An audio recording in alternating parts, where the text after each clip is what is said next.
guys, welcome back to another episode of Our 3 Cents, and this is a very special episode. Because it's our 24th-ish episode of Our 3 Cents. Yeah, that's why. Yeah. And it also happens to be our 100th video that we're putting up. So for those of you who have watched from the beginning, thank you much. Yep. I think that would be pretty much our mom and dad. Those of you who got into it late, thank you very much for supporting us. Those of you who have not watched any at all, this is your first experience into our channel. What the hell? We've posted every single one of these videos on Facebook and the majority of them on Twitter. Yep. Get your butt up off whatever you're doing. Well, after this video is over, click on some more stuff that we do and get entertained and educated. Educated? Yeah. Educated. I went to college. Well, it took me 8 years to graduate, but I went to college. Alright. So, enough with all that bullshit.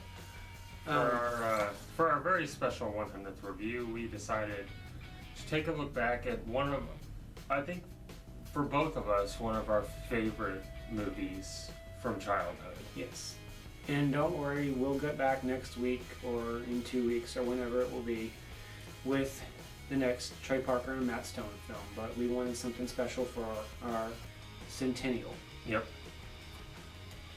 So, we decided to pick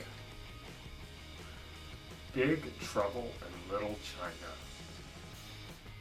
One of the greatest movies that came from one of the greatest decades, known as the 80s. I'm just going to leave this up for 15 minutes. We don't even need to talk about it. We just, boom. That's all you need to know about it. Yeah. So thanks for watching, and check back with us next week. Yep. Anyways. Anyway, Um, on to the actual review. John Carpenter, thank you for this. Right.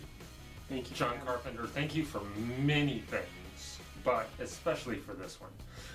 Thank you for having the directorial vision to do this awfully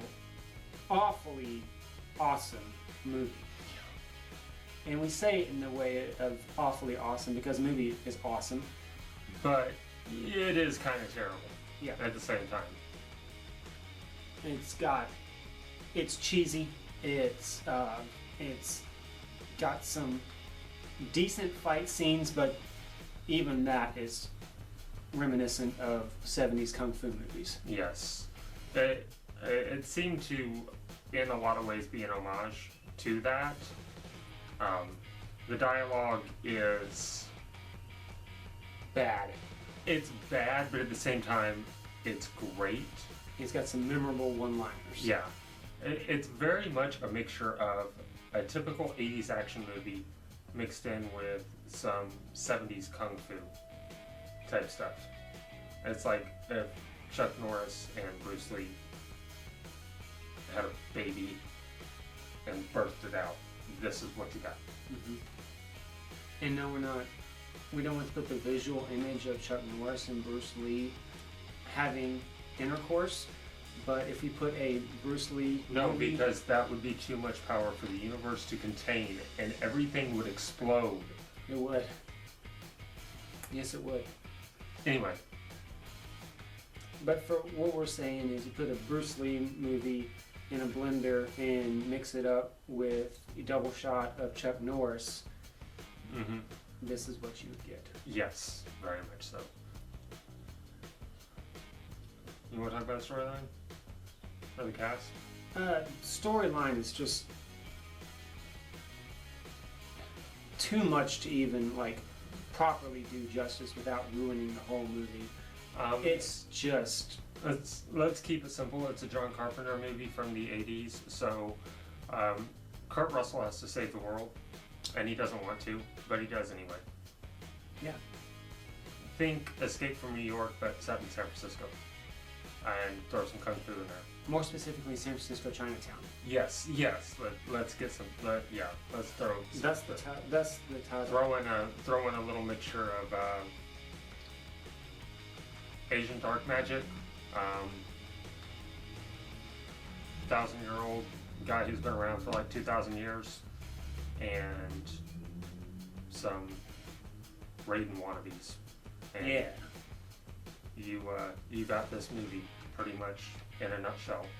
In So Kurt Russell, he plays Jack Burton. His whole motivation for this, besides helping out a friend, is he wants his truck back. Mm-hmm. That's all he wants. He almost gets to the point where he doesn't care about the money that is owed to him by a friend. He just wants his truck back. He's a truck driver. He needs his truck. And his truck gets stolen by 3 storms, Mm-hmm.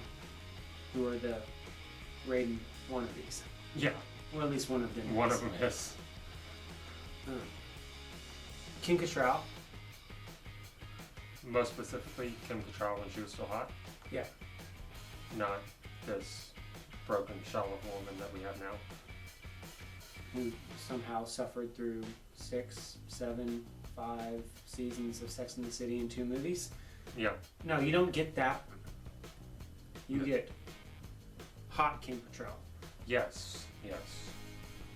And she's just as funny as Kurt Russell is. Mm-hmm. She really is. Yeah, she has a lot of comedic ability that most people just never really got to see. And I say that because I've actually seen some of Sex and the City. It's terrible, and she's not great in it. She was good in this. She was funny. I don't know what happened. I'm not sure. I think the problem was her face. Yeah, she did have a problem with her face. In this movie specifically. Yeah. Yes. And if you want a little insight on that, you could either watch the movie, which you should probably do anyway, but they're trying to break in to the Wincong Exchange, Yeah, I think that was the name of it. and she says, "Well, I'd love to go with you," and Kurt Russell just cracks in like this. Yeah, I know. You got a problem with your face. It makes no sense whatsoever, but it's hilarious. Yeah. And that's the whole thing. Jack Burton just comes up. Kurt Russell's character throughout this whole movie just has these one-liners that he just throws out. You know, it's very much like Arnold Schwarzenegger in any movie he's ever been in. You know, but they're funny and they make sense in the situation and they make sense for his character. Yeah. You know? And you've quoted several of them on your Facebook page Yeah, over the years. I love this movie, and it's just chock full of them, you know. And I mean, one of my personal favorites. I would say it's one of my personal favorite lines or quotes from any movie. Was right when they were about to leave. He says, "All right, you guys sit tight, buckle in. If we're not back by dawn, call the president." And he does this with this John Wayne swagger. And he's being completely serious about it. Yeah. He's not saying it as a line to these characters. He's completely serious. You know, like, oh yeah, call the president that we had trouble doing this in Chinatown, San Francisco. You know? And I mean, he is a John Wayne-esque character. in Very this. much so. He has his own agenda. He doesn't care about anything else. He just does what he wants. He's the reluctant hero. He is. You know, that gets dragged into this and then finally has to say, oh, okay, let's do this. You know? Another couple of characters to point out. Victor Wong, who plays Egg Shen. Yeah, these are some really not good names for some of these characters. But Victor Wong, though. Oh, I love this guy. I love this guy. He's what was his touring company? Was it Egg Foo Egg Foo Young tours, which just cracked me up. It just cracked me up so much. There's the name of that of his tours. He drives a tour bus, but he's also, of course, a practitioner of magic and kung fu and is kind or of karate, whatever it is. no, it's not. Well, no, because it was all dark. It was all magic. Yeah, based. it was mostly. It's all magic. supernatural magic based, but he is their leader Mhm. in this epic adventure. And He is the expert on David Lopan, which we will discuss in just a moment. And if you have good taste in movies, you may recognize him from another little gem, not from the 80s, but very early 90s. Either really late 80s or early 90s. Yeah, I don't remember. We're talking maybe November 89 to February Yeah. 90. He played Grandpa in Three Ninjas, and well, I think he was in all of three. them. Three Ninjas Kick Back, Three Ninjas Knuckle Up. There was a fourth one, but we don't really like to talk about it because it was terrible. It had Hulk Hogan in it. It So I was mean bad. that enough almost puts at the level of Batman and Robin. Yeah, but he played Grandpa in those movies, and those were one of my favorites from childhood too. The Three Ninjas movies, love them Which we found the first one today. I don't know why we didn't pick it up. I don't know why we didn't. because it was cheaper at Best Buy. Yeah, But we have to order it true. anyway. But yeah, David um, Lopan. David Lopan, paid by James Hong, the man who has done 387 things in Hollywood in his career. Amazing. I did not realize that it was this person until I looked just now on IMDb. Yeah. He is a great, weird villain, David Lopan. He has two different forms. Yes. Little old basket case and wheels of a 10-foot monster I drove over with my truck. He's great as the little old man in the wheelchair, though. He's so funny. He's like the grandpa that you see in nursing homes that is pinching the nurses' butts. He's that guy. Think Stan's grandpa from South Park, Yeah. except for A like little bit hornier. 5,000 years older. A little bit hornier. Mm-hmm. But 'Cause- yeah, you got him. He's just his whole point is, I mean, it's kind of complex. I know it's weird to say complex for a movie like this, but There He's- actually is some pretty big complexities in the storyline. he's trying to find his one bride, a Chinese girl with green eyes, which apparently It's very is rare. a premium to these people. It's like leather bucket seats. It doubles the price. Yeah. Another one-liner. But I mean, he was so funny. Even in his David Lopan, the sorcerer form, Yeah. he was great. And if you don't know who James Hong is, I mean, shame on you if you watch movies and you don't know who this is. But even if you watch TV shows, he's been in damn near everything. He does voices for video games and for animated movies. He was in a couple of episodes of Big Bang Theory. He played Hochi on the Friends episode with what's that guy's name? The guy who did Iron Man. Oh yeah, John Favreau, Yeah, he was his MMA trainer. trainer, and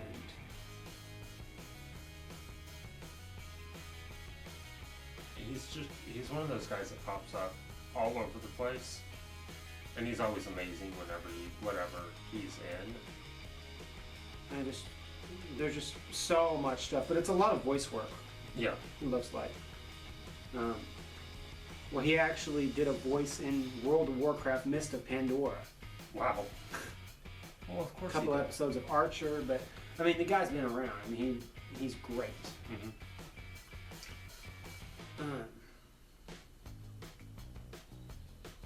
Yeah, I don't know what else to say about this besides this movie is bad freaking A.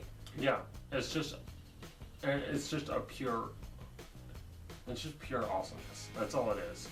It's terrible. It's cheesy. Some decent action scenes, but it's one of those movies that even if it's not nostalgic for you, you can still watch it and understand why people love it so much, and you get it. You know, it's one of those ones that isn't niche in the nostalgic market. It's open, and you watch it and you're like, wow, it's big, it's grand. It's trying to be this huge masterpiece. Which it's not. Which it's not, but that's the whole in joke with it. But again, anyway, it doesn't take itself seriously. Exactly. It doesn't. At all. It doesn't take itself seriously. That's the main thing. That's really the main thing. So. Yeah. Check it out. Find it. Buy it. Don't. Yeah, I think I paid $8 for it on Blu-ray. Yeah. So I mean, it's not like it's a hard gem to find. No. It's not like you can't find it anywhere. No. I mean, go to Best Buy. It's there. You know, and you're not going to be paying a lot for it, and it's worth it. It's worth what you're going to pay for it. I promise you that. Yes, it is. So thanks for watching. Thanks for sticking around with us. Join us again soon. We'll finish up Trey Parker and Matt Stone. We'll do a couple of South Park videos, and that's it. And we'll decide where we're going to go from there. We don't have a game plan for what's next, No, so we just stay tuned. But here's to 100 more. Yeah, Thanks for watching. must be.